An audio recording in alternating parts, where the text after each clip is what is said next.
নমস্কাৰ সকলোকে স্বাগতম জনাইছো নিমাত ষ্টাডি পইণ্ট চেনেলটোলৈ আমি আজি এই ভিডিঅ'টোৰ মাধ্যমেৰে BA first সেমিষ্টাৰৰ জিঅ'গ্ৰাফিৰ 3rd চেপ্টাৰৰ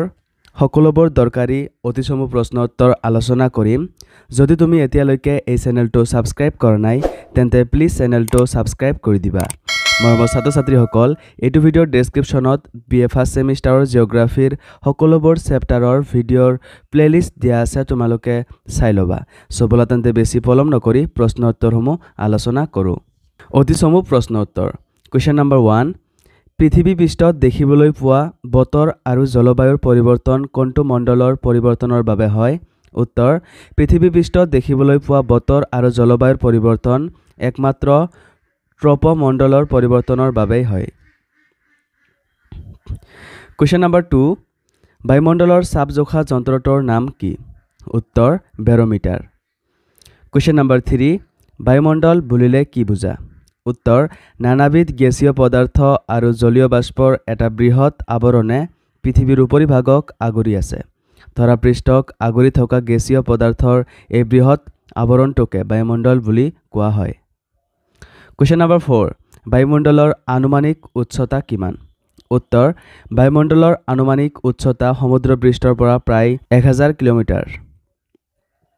question number 5 বায়ুত ঘাইকৈ কি গেছ থাকে উত্তৰ নাইট্ৰজেন আৰু অক্সিজেন কোৱেশ্চন নম্বৰ 6 বায়ুমণ্ডলৰ কোনটো স্তৰে জলবায়ু নিয়ন্ত্ৰণ কৰাত মুখ্য ভূমিকা লয় উত্তৰ ট্ৰপমণ্ডল নামৰ স্তৰটোৱে কোৱেশ্চন নম্বৰ 7 বতৰৰ দুটা মুখ্য উপাদানৰ নাম লিখা উত্তৰ বায়ুৰ উত্তাপ আৰু আৰ্দ্ৰতা কোৱেশ্চন নম্বৰ 8 বায়ুত থকা জলীয় বাষ্পৰ পৰিমাণক কি বুলি জনা যায় উত্তৰ বায়ুৰ আৰ্দ্ৰতা কোৱেশ্চন নম্বৰ 9 পুৱাৰ তুলনাত দুপৰীয়াৰ উষ্ণতা অধিক হোৱাৰ কাৰণ কি উত্তৰ দুপৰীয়া সূৰ্য লম্বমান হয় বাবে কোৱেশ্চন নম্বৰ 10 বায়ুৰ আৰ্দ্ৰতা কি ৰূপত প্ৰকাশ কৰা হয় উত্তৰ আপেক্ষিক আৰ্দ্ৰতা আৰু নিৰপেক্ষ আৰ্দ্ৰতা কোৱেশ্চন নম্বৰ 11 বায়ুমণ্ডলত জলকণাবোৰে কি ৰূপত বা অৱস্থাত নিহিত হৈ থাকে উত্তৰ গটা জুলীয়া আৰু গেছীয় অৱস্থাত কোৱেশ্চন নম্বৰ 12 বায়ুৰ জলীয় বাষ্প ধাৰণ ক্ষমতা কিহৰ ওপৰত নিৰ্ভৰ কৰে উত্তৰ বায়ুৰ উত্তাপৰ ওপৰত কোৱেশ্চন নম্বৰ 13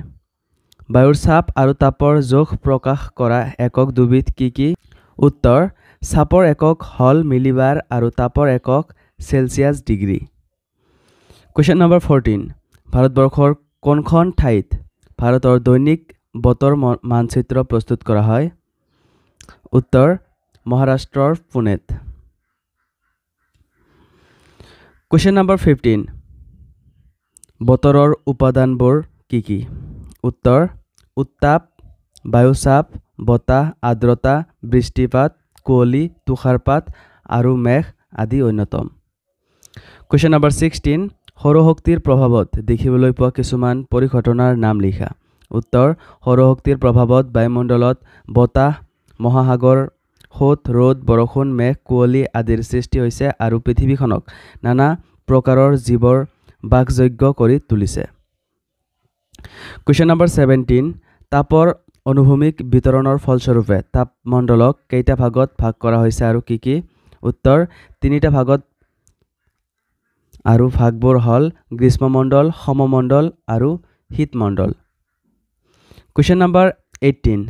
বায়ুমণ্ডলৰ স্তৰ দুটা কি উত্তৰ বায়ুমণ্ডলৰ স্তৰ দুটা হল ক সমগুণী স্তৰ বা নিম্ন স্তৰ আৰু খ সমগুণী স্তৰ বা উচ্চ স্তৰ